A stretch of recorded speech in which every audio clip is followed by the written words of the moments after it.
지난주에 우리가 개관을 하면서 베드로 사도가 이 편지를 쓸 때 당시 초대교회가 어려움 중에 있었다고 말씀을 드렸습니다. 밖으로는 로마의 박해가 있었습니다. 그 박해는 우리가 생각하는 것 이상의 박해였습니다. 그런데 이런 외적의 위험보다는 실제적으로 안에서 있는 내부의 위험이 더 교회를 흔들리게 만들었는데 그 위험은 무엇이냐면 거짓 교사들이 가만히 교회 안에 들어와서 뱀과 같이 성도들을 유혹했기 때문에 성도들의 삶이 성도로서의 모습과 상관없이 무너지게 되었고 그로 말미암아 교회에 심각한 위기가 왔다고 말씀을 드렸습니다. 이 거짓 교사들의 가르침이 성도들에게 큰 위력을 발휘했던 이유는 무엇이냐면 차라리 밖에 있는 것은 마음을 다잡으면 되는데 안에서 진리라고 얘기하니까 그 가르침에 따라가게 되었고 그 가르침에 따라가다 보면 하나님과는 상관없는 세상의 정욕을 따라가다 보니까 그리스도와 상관없는 삶을 살게 되고 또 그러다 보니까 교회의 평판부터 시작해서 교회의 모든 것이 무너지게 된 겁니다. 그래서 사도 베드로는 이 모습을 볼 수 없어서 오늘 말씀을 통해서 성도들을 권면하면서 너희가 부르심에 합당한 자로서 성도의 덕을 삶에서 나타나며 신앙을 지키라고 말씀하고 있는 겁니다. 그러면 우리가 먼저 살펴볼 것이 있는데 그러면 교회를 힘들게 했던 교회를 무너뜨리려고 했던 거짓 교사들이 어떤 모습을 갖고 있었냐를 알아야만 합니다. 우리 베드로후서 2장 1절에서 3절까지 말씀을 같이 한번 읽어보겠습니다. 같이 읽겠습니다. 시작. 그러나 백성 가운데 또한 이와 같이 너희 중에도 거짓 선생들이 있으리라. 그들은 멸망하게 할 이단을 가만히 끌어들여 자신들을 사신 줄을 부인하고 임박한 멸망을 스스로 취하는 자들이라. 여럿이 그들의 호색하는 것을 따르리니 이로 말미암아 진리의 도가 비방을 받을 것이요 그들이 탐심으로써 지어낸 말을 가지고 너희로 이득을 삼으니 그들의 심판은 애적부터 지체하지 아니하며 그들의 멸망은 잠들지 아니하느니라. 아멘. 이 말씀을 보면 베드로 사도가 거짓 교사들의 세 가지 특징을 이야기하고 있음을 볼 수 있습니다. 첫 번째 특징은 무엇이냐면 사도들이 전한 복음은 부정하고 거짓된 진리를 가르치는 특성이 있습니다. 두 번째 특징은 무엇이냐면 도덕적으로 타락한 자들이라고 얘기합니다. 이들은 호색하는 자들이었고 타락과 멸망으로 성도들을 이끄는 자들이었습니다. 마지막 세 번째로 보면 이들의 특징은 자신들의 이득을 채우기 위해서 탐욕적인 거짓말로 성도들을 이용하는 자들입니다. 이들의 유혹에 빠지면 성도들은 복음 위에서 하나님이 원하시는 삶을 사는 것이 아니라 육체의 소욕을 따라 멸망의 길로 들어가니까 베드로 사도는 견딜 수가 없었던 겁니다. 왜 견딜 수가 없었냐면 이 교회가 어떻게 세워진 교회인지 알기 때문에 그렇습니다. 여러분, 교회는 사람이 세우는 것이 아니라 그리스도의 핏값으로 세운 교회입니다. 그 그리스도의 핏값으로 세운 교회와 또 그리스도의 사명을 받은 자들이 피를 흘려 순교로서 세운 교회인데 이런 교회가 교회의 본질에서 떠나 죄 가운데 빠지게 되고 또 교회가 사람들에게 비방을 받고 그 존립의 기반마저 흔들리게 되니까 베드로 사도는 견딜 수 없는 마음으로 이 베드로서를 써서 초대교회 성도들에게 보내어서 그들을 말씀으로 권면한 겁니다. 그러면 베드로 사도의 그 권면의 내용이 무엇이냐? 제가 지난주에 말씀을 드렸던 것처럼 돌이키라입니다. 세상의 방향에서 돌이켜서 하나님이 원하시는 뜻대로 예수님을 닮은 모습을 나타내라는 것이었고 그 모습을 8가지로 이야기했는데 오늘 읽었던 말씀에 나오는 것처럼 믿음과 덕과 지식과 절제와 인내와 경건과 형제 우애와 사랑 8가지입니다. 그런데 재미있는 것은 이 8가지가 뭐로 시작하죠? 믿음으로 시작해서 마지막에 뭐로 마치죠? 사랑으로 마치는 겁니다. 이거는 성경이 가르치는 진리와 아주 정확하게 맞아떨어집니다. 왜냐하면 우리의 모든 성도의 삶의 시작은 뭐부터 시작되는 거죠? 믿음부터 시작되는 겁니다. 그리고 우리의 삶의 모습은 결국 어디까지 나아가야 되는 거죠?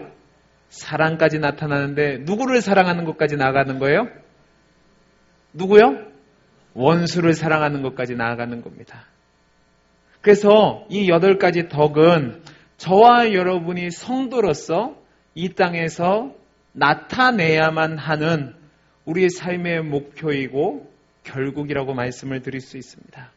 그리고 제가 말씀드렸던 것처럼 이 8가지 덕은 한 계단 한 계단씩 무슨 돌을 닦아서 가는 것이 아니라 우리가 찬양대가 했던 것처럼 모든 파트가 함께 어우러져서 아름다운 하모니를 이루는 것처럼 이 8가지 덕이 개별적으로 있지만 우리의 삶에서 8가지가 조화를 이루어서 나타날 때 성도의 아름다운 모습으로 나타날 수 있다고 말씀을 드렸습니다.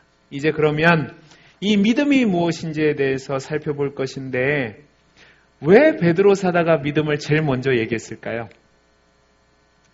생각해 보셨어요? 베드로 사도가 8가지 덕을 얘기하는데 믿음을 제일 먼저 얘기했다는 말입니다. 왜 제일 먼저 얘기했을까? 그것은 여러분 집을 세울 때, 건물을 세울 때 뭐가 가장 튼튼해야 되죠? 기초가 튼튼해야 됩니다. 마찬가지로 성도의 삶에 있어서도 기초가 가장 튼튼해야 되는데 그 기초가 바로 믿음이기 때문에 그렇습니다. 그래서 베드로 사도는 성도의 8가지 덕에서 가장 먼저 믿음을 이야기하는 겁니다. 성경은 믿음이 없이는 하나님을 기쁘시게 할 수 없다라고 얘기하고 믿음이 없이 행하는 모든 의와 선은 결국은 악으로 끝난다고 말씀을 하고 있습니다. 자, 그러면 이제 믿음을 살펴볼 건데 첫 번째로 그 믿음의 기원이 어디 있냐 하는 겁니다. 그 믿음이 어디서 출발하냐 하는 거죠. 우리 1절 말씀을 같이 한번 읽어보겠습니다. 같이 읽겠습니다. 시작! 예수 그리스도의 종이며 사도인 시몬 베드로는 우리 하나님과 구주 예수 그리스도의 의를 힘입어 동일하게 보배로운 믿음을 우리와 함께 받은 자들에게 편지하노니. 자, 보세요. 베드로 사도가 초대교회 성도들을 향해서 뭐라고 얘기하냐면 우리와 동일하게 보배로운 믿음을 함께 받은 자들이라고 이야기하고 있습니다. 여러분, 여기서 믿음은 하나님이 저와 여러분에게 주신 보배로운 선물임을 알 수 있습니다. 즉 믿음의 기원, 믿음의 출발은 저와 여러분에게서 시작된 것이 아니라 하나님에게서부터 시작된 겁니다. 믿음은 하나님이 택하시고 부른 자들에게 주시는 선물입니다. 우리는 그것을 받고 거듭나서 이제 예전의 방향에서 돌이켜 하나님이 원하시는 삶을 살게 되었다는 말입니다. 성경은 믿음에 대해서 뭐라고 말하냐면 우리의 선행이나 우리의 실력이나 우리의 신분에 의해서 얻어지는 것이 아니라 하나님이 예기치 않는 신비로운 방법으로 저와 여러분에게 주시는 선물이라고 얘기하고 있습니다. 갈라디아서 2장 16절을 보면 사도 바울은 믿음을 이렇게 설명합니다. 우리 같이 한번 읽어보겠습니다. 시작! 사람이 의롭게 되는 것은 율법의 행위로 말미암이 아니요 우리도 그리스도 예수를 믿나니 이는 우리가 율법의 행위로서가 아니고 그리스도를 믿음으로써 의롭다함을 얻으려 함이라. 율법의 행위로서는 의롭다함을 얻을 육체가 없느니라. 아멘. 자, 잘 보세요. 사도 바울이 우리를 뭐라고 얘기하냐면 본질상 진노의 자녀로 허물과 죄로 죽을 수밖에 없는 자라고 얘기합니다. 그런데 이렇게 죽을 수밖에 없는 우리를 위해서 예수 그리스도를 보내주셨고 그 예수님의 대속하심으로 말미암아 우리가 살게 되었습니다. 여러분 잘 보셔야 되는 게 죽은 자는 다시 생명을 얻을 수 있습니까? 없습니까? 없습니다. 그의 능력으로는 없지만 자신을 살릴 수 없지만 하나님이 우리에게 은혜를 주셔서 그리스도를 믿을 때 새로운 생명을 주셨고 의를 갖게 됐다고 말씀하고 있습니다.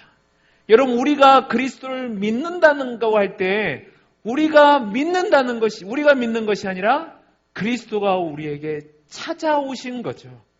그 예수님이 우리를 위해서 죽으셨고 우리를 구원해 주셨기 때문에 우리가 그리스도를 믿게 된 것입니다.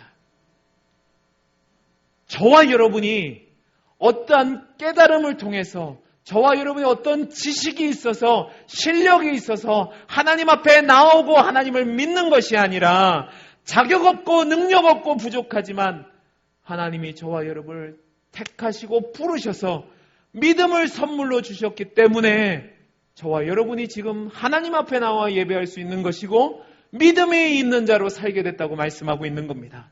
여러분, 성경은 믿음을 뭐라고 얘기하냐면 기적 중에 기적이고 은혜 중에 은혜라고 얘기합니다. 여러분, 어린이 찬송 중에 이런 찬송이 있습니다. 돈으로도 못 가요 하나님 나라, 지식으로 못 가요 하나님 나라, 그 다음에 뭐 갖고도 못 가죠? 뭐로 못 가요? 믿음으로 못 가면 안 되죠.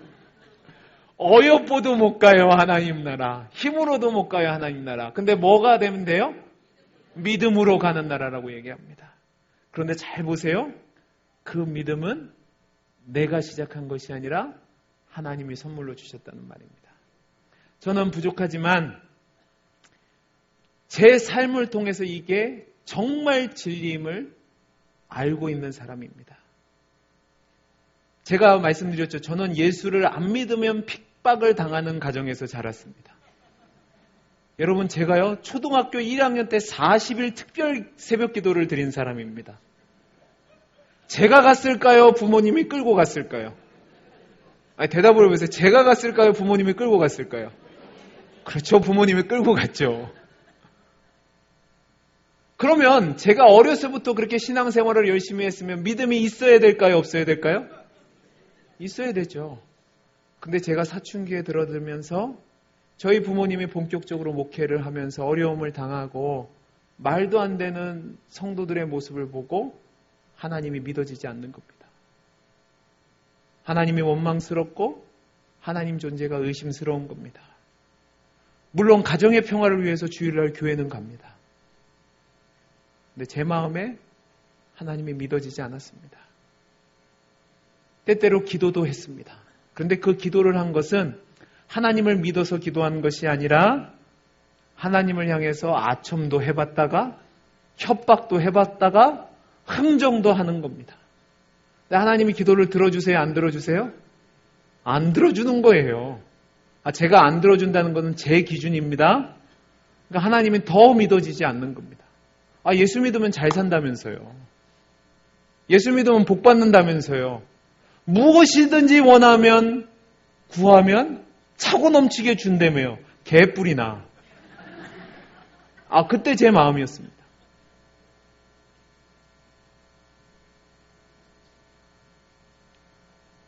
근데 문제는 세상으로 가보니까 그러면 세상에서는 그게 채워지냐 하는 겁니다. 채워지지가 않는 거예요. 그래서 제가 결심을 했습니다. 내가 이제부터 하나님을 믿어보리라. 그런데요, 성경을 읽는데요, 저같이 반골기질이 강한 사람은 성경의 내용이 믿어지지 않는 겁니다. 삼위일체를 얘기했는데 도무지 이게 믿어져야죠. 그리고 생각해 보세요. 보리떡 5개랑 물고기 2마리로 5,000명을 먹었대요. 이해가 되세요? 그리고 처녀가 애를 낳는데요. 말이 안 되는 거예요. 그거 죽었다가 누가 살아나요? 설교자가 설교를 하면 아멘이 안 되는 겁니다. 우리 아버지를 포함해서. 다 거짓말 같았습니다. 근데 제가 우리 아버지의 강권에 의해서, 협박에 의해서 총신대 신학과를 갔습니다. 교수님들의 가르침을 들으면 제가 믿음이 좀 생길 줄 알았습니다. 아니요. 더 심각한 혼란에 빠지는 겁니다. 오히려요, 여러분, 보수적인 신학자들이 말하는 책보다요, 자유주의 신학자들이 하는 내용이 훨씬 더 이해가 잘 갑니다. 제가 재밌는 얘기 해드릴까요? 여러분, 예수님이 풍랑이 일었잖아요. 그죠? 풍랑이 이럴 때 예수님이 바다 위를 걸었다고 그랬잖아요. 여러분, 믿겨지세요? 안 믿겨지죠? 근데 자유주의 신학자들은 뭐라고 얘기하는 줄 아세요? 얼마나 설득력 있는지 보십시오. 예수님이 갈릴리 바다 근처에서 자랐으니까 바닷가 근처를 잘한다는 거예요. 그러니까 눈 감고도 그 바다를 다 아니까 풍랑에 있는 바람에 돌이 어디 있는지를 아는 거예요. 그래서 예수님이 바다 위를 걷는 게 아니라 바닷속에 숨겨진 어디 위를 걸어가는 거예요? 돌 위를 걸어가시는 거예요. 여러분 웃으시죠? 여러분 그냥 바다 위를 걸어가는 게 믿기 쉽습니까? 아니면 돌 위를 걸어가는 게 믿기 쉽습니까? 이게 더 납득이 간다니까요. 안 믿겨졌다고요. 근데 어느 날 하나님이 제게 찾아오신 겁니다. 그렇게 안 믿어졌던 성경이 믿어지게 되는 겁니다. 그리고 하나님의 말씀이 내게 하시는 말씀이 되고 그 하나님의 약속이 내 약속이 되는 겁니다. 그리고 나서 제가 하나님이 원하시는 삶을 살겠다고 다짐을 해봤지만 도망가려고 늘 발버둥 쳤던 게 저입니다. 그런데 어찌 하다 보니까 제가 지금 여러분 앞에 믿음을 설교하고 있어요. 제가 한 걸까요? 아니죠. 하나님이 선물로 주셨기 때문에 제가 변화되었고 저를 변화시킨 하나님이 여러분들을 변화시켰고 그 말씀에 무릎 꿇게 하신 겁니다. 여러분 이거는 논리적으로 설명되는 것이 아닙니다. 하나님이 저와 여러분같이 믿음 없고 불완전하고 연약하고 모자란 자들을 택하셔서 부르셔서 하나님 앞으로 나오게 하시고 믿음을 선물로 주셨기 때문에 지금 저와 여러분이 하나님을 나의 아버지로 예수님을 구주로 믿게 된 겁니다. 아멘이시죠? 다시 한번 말씀드립니다. 믿음은 내가 하는 것이 아니라 하나님이 선물로 주신 겁니다. 아멘. 그러면 두 번째로 그 믿음의 대상이 누구냐 하는 겁니다. 여러분 믿음의 대상은 하나님이십니다. 세상 사람들이 하나님 외에 다른 우상들을 섬깁니다. 어떤 사람은 돈을 우상과 같이 섬기는 사람도 있고 어떤 사람은 자기 자신을 믿으라고 하는 사람도 있고 어떤 사람들은 쾌락을 믿는 사람도 있고 어떤 사람은 과학 문명을 믿는 사람이 있고 어떤 사람들은 여러 가지 종교를 믿는 사람들이 있습니다.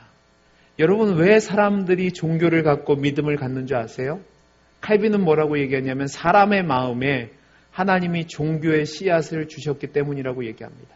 그런데 죄 때문에 그 하나님을 섬기도록 주어진 씨앗이 왜곡되어져서 하나님 외에 다른 것을 믿게 된 겁니다. 그러나 하나님이 택하시고 부르신 자들, 예수 그리스도를 믿음으로 거듭난 자들은 그 믿음의 대상이 다른 것들이 아니라 하나님이십니다.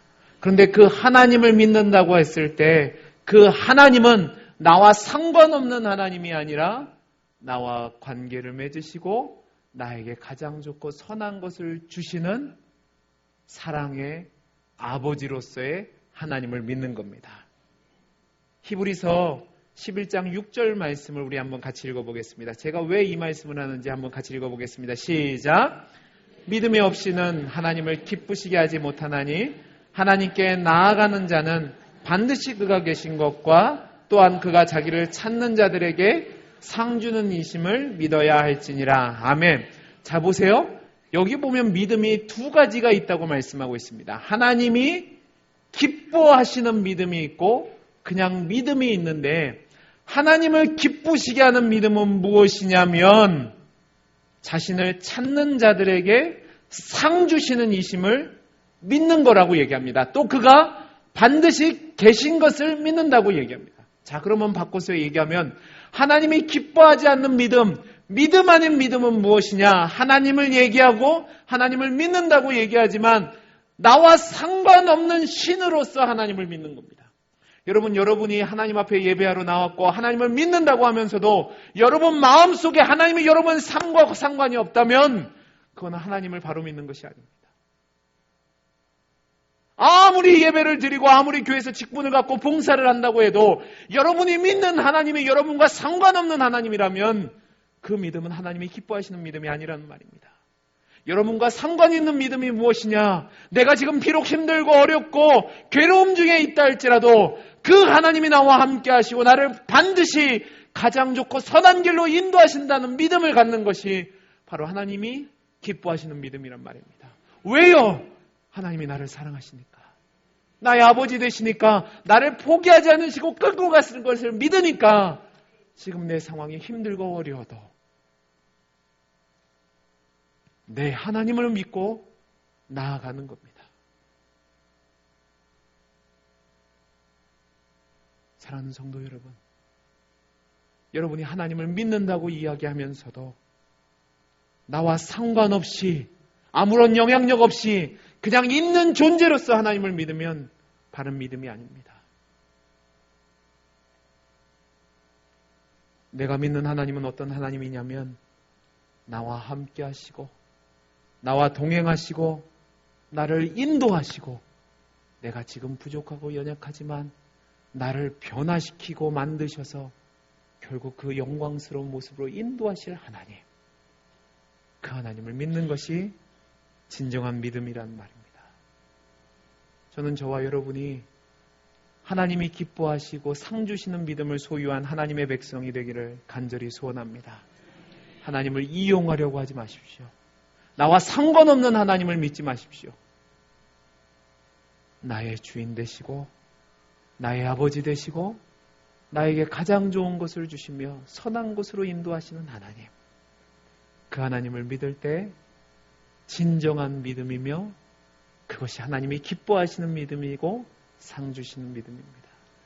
저는 우리 동원교회 성도님들이 이 믿음을 소유할 수 있게 되기를 간절히 소원합니다. 이제 세 번째입니다. 그러면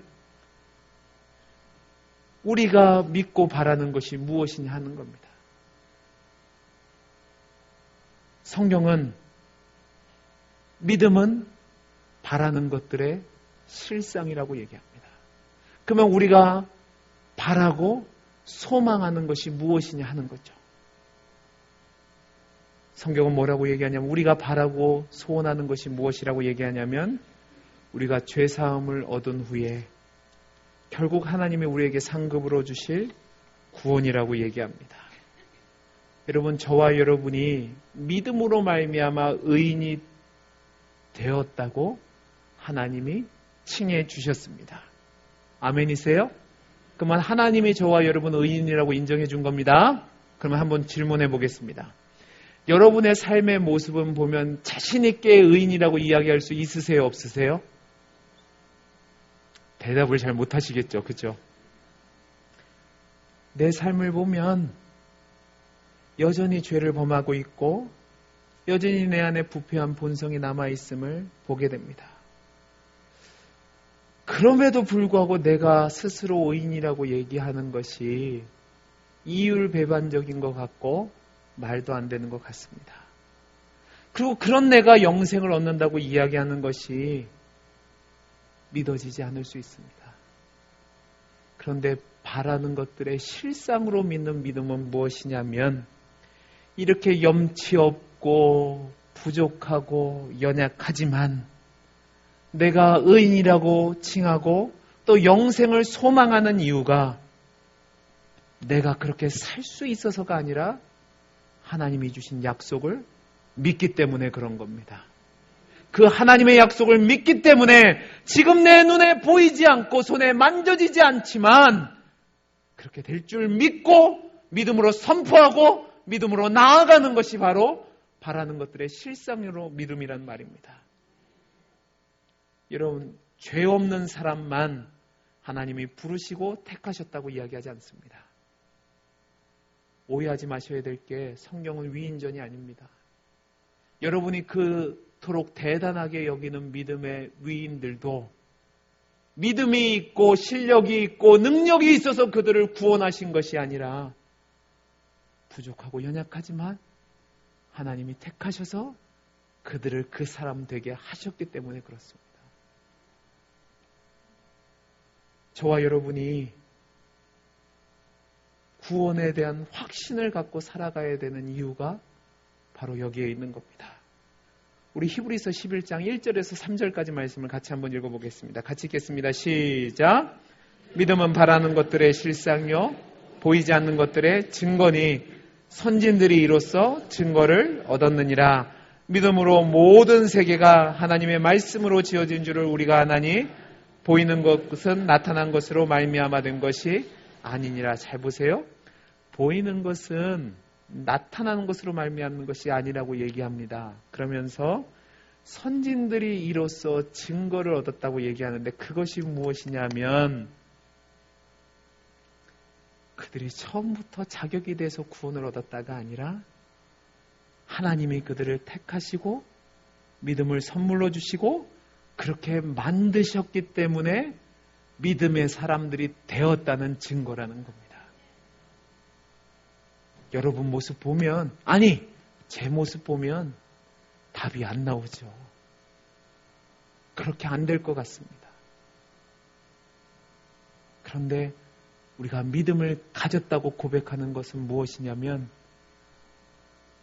안 보이지만 정말 말도 안 되는 일 같지만 하나님이 그렇게 하셨다고 하시니까 그 약속 붙잡고 순종하며 나아가는 겁니다. 그게 믿음이라고요. 바울은 뭐라고 얘기한 줄 아십니까? 내가 구원받은 것이 내가 된 게 아니라 하나님의 은혜로 됐다는 것을 이렇게 표현합니다. 현재의 일이나 장래의 일이나 능력이나 높음이나 기쁨이나 다른 아무 피조물이라도 우리를 우리 주 그리스도 예수 안에 있는 하나님의 사랑에서 끊을 수 없느니라. 저와 여러분 하나님이 택하셨고 부르시고 내 자녀 삼았잖아요. 그 어떤 것도 그곳에서 끊을 수 없다는 것을 믿음으로 고백하며 나아가는 겁니다. 제가 예를 들어 드릴게요. 히브리서 11장 8절에서 10절 말씀을 보면 이 얘기가 되어 있습니다. 믿음으로 아브라함은 부르심을 받았을 때에 순종하여 장래의 유업으로 받을 땅에 나아갈새 갈 바를 알지 못하고 나아갔으며 믿음으로 그가 이방 땅에 있는 것 같이 약속의 땅에 거류하여 동일한 약속을 유업으로 함께 받은 이삭 및 야곱과 더불어 장막에 거하였으니 이는 그가 하나님이 계획하시고 지으실 터가 있는 성을 바랐습니다 라고 되어 있습니다. 여러분 잘 보세요. 아브라함이 갈대아 우르에서 떠났을 때 우리는 이것을 쉽게 생각하는 이게 쉬운 일이 아니라고 말씀을 드렸습니다. 제가 뭐라고 말씀을 드렸냐면 아브라함이 갈대아 우르에서 떠났을 때 그에게 속한 사람들이 약 몇 명 정도 된다고 그랬죠? 3,000에서 5,000명 정도 된다고 그랬습니다. 여러분 그때 당시에 3,000에서 5,000명 정도는 한 개의 부족 국가를 이룰 수 있는 정도의 숫자였습니다. 그만큼 힘이 있었다는 말입니다. 그리고 갈대아 우르는 그 당시 지금으로 얘기하면 서울이나 부산 정도 되는 최고의 번영된 도시였고 가나안 땅은 어디냐면 저 몽골에 있는 오지 정도 되는 겁니다. 여러분 잘 생각해 보세요. 지금 이 땅에서 나라를 이룰 정도의 권력을 가지고 힘을 갖고 있는데 어느 날 하나님이 와서 부릅니다. 야, 너 거기 떠나요. 내가 지시할 땅으로 가는데 거기 가면 내가 너에게 자녀들을 줄 것이고 거기서 너에게 예배한 성읍을 줄 거래요. 아멘이 되시겠어요? 아멘이 쉽지 않습니다. 근데 아브라함은 아멘하고 떠나갔다는 말입니다. 근데 그가 처음부터 믿음이 있었냐? 아니요. 없었어요. 근데 하나님이 그런 믿음 있게 만들어 주시는 거죠. 그 과정 속에서 믿음 있게 만들어 주셨고 결국 그의 살아 생전에는 오늘 말씀에 기록된 것처럼 그에게 있는 사람이 이삭과 야곱밖에 없었어요. 그리고 그가 성을 이뤘어요? 못 이뤘어요? 못 이뤘어요. 하나님이 약속의 땅이라고 주셨는데 그 땅이 자기 땅으로 안 살았단 말이에요. 거류민처럼 여기저기 움직이면서 살았다고요. 눈에 보였습니까? 손으로 만져졌습니까? 아니죠. 그런데 어떻게 됐죠? 아브라함은 그걸 믿고 순종하니까 결국 하나님이 그 약속을 이루어 주셨습니까? 안 이루어 주셨습니까? 이루어 주셨죠. 그 약속을 믿는 것이 우리의 믿음이라는 말입니다. 여러분이 하나님 나라 가는 것, 그곳에서 영원한 상급을 받는 것, 또 그 땅에서 주님처럼 되는 것, 지금 내가 보기에는 보이지 않고 미련해 보이고 말도 안 되는 것처럼 보이지만 그렇게 이루실 하나님을 믿고 그 바라는 것들을 내 삶의 현실에서 실상으로 여기고 나아가는 겁니다. 그러니까 이 땅에서 어려움을 당하고 핍박을 당하고 환난을 당하고 고난을 당하고 내 연약한 모습 때문에 주저앉지만 포기하는 것이 아니라 다시 일어나서 그 하나님 주신 약속 붙잡고 믿음으로 나아가는 거죠. 그게 믿음이란 말입니다. 그럼 어떻게 이게 가능하냐고요? 마지막 네 번째로 살펴본 것은 어떻게 이게 가능하냐고요? 우리의 힘으로 가능할까요? 우리의 결단으로 가능할까요? 아니요. 베드로사로는 뭐라고 얘기하냐면 성령을 따라 행할 때에 그것이 가능하다고 얘기합니다.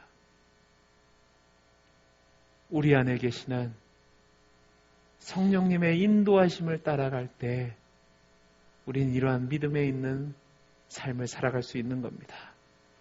여러분, 성령 하나님은 우리 주님이 우리를 떠나실 때 우리에게 선물로 주신 보혜사 되신 분입니다. 그분이 우리 안에 계실 때 우리 안에서 역사하셔서 우리를 죄의 소욕에서 멀어지게 하시고 하나님이 원하시는 뜻을 따라갈 수 있도록 인도해 주신다는 말입니다. 우리가 낙심하잖아요. 우리를 위로해 주시고 우리가 주저앉아 있잖아요. 우리에게 용기를 주시고 힘을 주시고 우리가 죄 가운데 있으면 우리를 깨닫게 해주셔서 하나님이 원하시는 삶을 살 수 있도록 해주신다는 말입니다. 여러분이 하는 게 아닙니다. 여러분의 결단으로 하는 것이 아니고 여러분의 의지로 하는 것이 아니고 여러분의 열심으로 하는 것이 아니라 여러분 안에 계신 성령님의 인도하심을 따라 그 믿음이 있는 삶이 가능한 겁니다. 그럼 어떻게 해야 될까요? 우리 안에 성령의 충만함을 간구해야 하는 겁니다. 성령의 충만함은 파워가 아닙니다. 어떤 이적을 행하고 기적을 행하고 어떤 은사를 행하는 것이 아니라 성령의 충만함은 나는 죽고 내 안에 계신 예수 그리스도가 원하시는 뜻대로 삶을 살아가는 것, 그것이 성령의 충만함입니다. 그래서 여러분이 늘 기도하셔야 될 것이 무엇이냐면 내 순간마다 성령 하나님이 내 안에서 역사하시고 인도하시고 그 뜻에 순종할 수 있도록 성령의 충만함을 위해서 기도하셔야 되는 겁니다. 성경을 잘 모를 수 있습니다. 때로는 갈팡질팡하기도 하고 넘어지기도 하고 주저앉을 수도 있고 뒤로 물러설 수도 있습니다. 그러나 성령님이 내 안에 계시기에 나를 포기하지 않고 하나님이 원하시는 그곳으로 끌고 가실 겁니다. 아멘이시죠? 그러면 그 하나님의 인도하심에 민감하게 반응할 수 있도록 우리가 늘 깨어 기도하는 거죠. 그것이 바로 오늘 베드로 사도가 이야기하는 믿음입니다. 제가 이 설교를 준비하면서 베드로가 돼봤습니다. 베드로가 이 성도의 8가지 덕을 초대교회 성도들에게 쓰면서 처음 믿음이라는 걸 얘기했을 때 아마 제가 베드로라면, 제가 생각해본 베드로라면 얼굴이 새빨개졌을 겁니다. 너무 부끄러웠을 겁니다. 왜냐하면 이 믿음이라는 글자를 딱 쓸 때 자신의 삶을 돌아봤을 거기 때문에 그렇습니다. 자, 베드로의 직업이 뭐였죠? 어부였습니다. 사람들이 무시하는 직업이었고 어쩔 수 없이 삶을 살기 위해서 매일 새벽부터 늦은 시간까지 수고해야만 먹고 살 수 있는 그 직업이었습니다. 근데 내가 원해서 어부가 된 게 아니라 언제부터인지 모르지만 천형처럼 나에게 이어온 가업이었습니다. 그런데요, 그런 그에게 어느 날 예수님이 찾아오셨습니다. 예수님이 찾아오셔서 그를 불러주시고 그를 제자로 삼아주셨습니다. 사람들은 그를 무시했고 사람들은 그를 외면했지만 주님은 그에게 찾아오셔서 말씀을 나눠주셨고 관심을 가져주셨고 대화해 주셨고 그를 제자로 삼아서 자기를 따라오라 해주셨습니다. 자신의 장모가 병들었을 때 어찌할 바를 모를 때 주님이 그에게 찾아오셔서 그 장매의 봉을 고쳐주셨습니다. 아까 우리가 웃으면서 들었던 폭풍 중에 주님이 그에게 찾아오셔서 그로 하여금 무리를 걷게 하는 기적을 보여주셨습니다. 또 3년 동안 함께 다니면서 예수님이 각종 병자를 고치시는 것을 보았고 죽은 자를 살리는 것을 보았고 또 용서해 주신 것을 보았습니다. 그리고 변화산 산상에서는 하나님의 영이 임해서 친히 이는 나의 기뻐하는 아들이고 내 사랑하는 자라는 음성도 들었습니다. 하지만 예수님이 잡히시기 전날 밤에 예수님이 너희들 모두가 나를 피해서 도망가리라고 얘기했을 때 베드로가 자신 있게 얘기했죠. 뭐라고 그러죠? 다른 사람은 다 부인해도 나만은 예수님을 지키겠습니다. 그랬습니다. 그래서 호기 있게 대제사장의 종이 예수님을 잡으러 올 때 귀로 칼을 내리치기도 해봤습니다. 그런데요, 예수님이 막상 잡히셔서 신문 받을 때에 한 계집종이 와서 너 예수 믿는 사람이지? 라고 얘기하니까 이 사람이 어떻게 했죠? 부인하고 저주하고 맹세했습니다.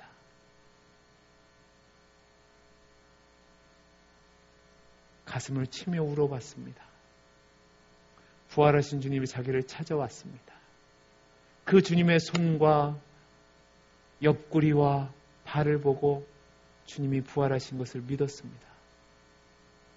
그런데도 예수님의 제자로 사는 것이 아니라 낭망해서 다시 물고기 잡는 어부로 돌아갔습니다. 그러면 포기할 만한데 또 예수님이 그에게 찾아오셨습니다. 밤이 맞도록 수고했는데 아무것 하나 없는 그에게 찾아오셔서 불을 떼어주시고 음식을 만들어주시고 물고기를 잡게 해주셨습니다. 거기서 끝난 것이 아니라 그를 따로 부르셨습니다. 요한의 아들 시몬아, 네가 나 사랑하냐? 내 양을 먹이라. 요한의 아들 시몬아, 네가 나를 사랑하냐? 내 양을 치라. 요한의 아들 시몬아, 네가 나를 사랑하냐? 내 양을 먹이라. 예수님의 부르심에 그는 무릎을 꿇게 된 겁니다. 그리고 주님이 약속하신 대로 그에게 성령을 부어주셨습니다. 그리고 난 뒤에 그 믿음 없는 베드로가 어떻게 바뀌었는 줄 아세요? 우리 좀 길지만 성경을 한 군데 찾아보겠습니다. 사도행전 4장입니다. 우리 시간관계상 13절부터 21절까지 말씀을 같이 읽겠습니다. 저와 여러분이 교독하겠습니다. 제가 13절 말씀 있습니다. 그들이 베드로와 요한이 담대하게 말함을 보고 그들이 본래 학문 없는 범인으로 알았다가 이상히 여기며 또 전에 예수와 함께 있던 줄도 알고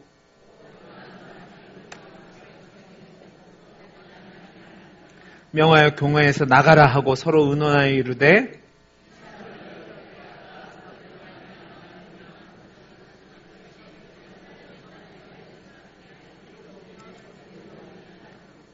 이것이 민간에 덮어지지 못하게 그들을 위협하여 이후에는 이 이름으로 아무에게도 말하지 말게 하자 하고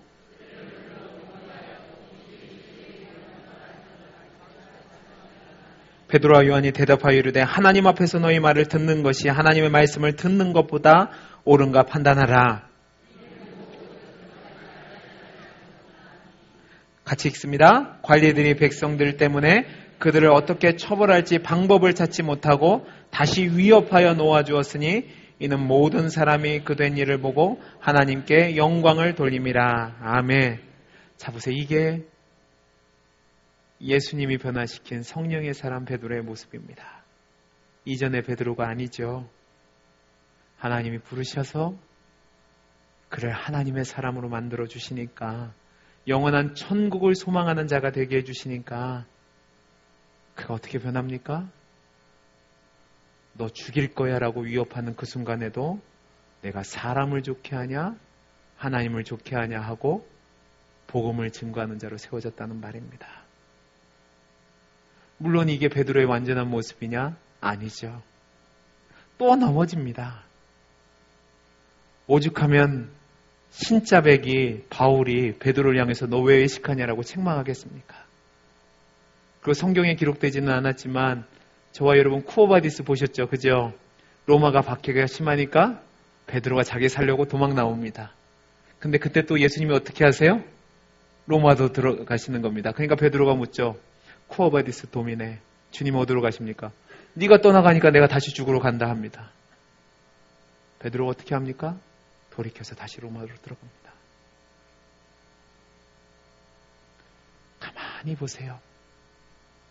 베드로가 이 믿음을 썼을 때, 그 믿음이란 단어를 썼을 때 자신의 삶을 볼 때 내가 믿음이 있어서가 아니라 하나님이 이 믿음이란 걸 쓰도록 만들어주신 것을 자신의 인생을 통해서 경험한 겁니다.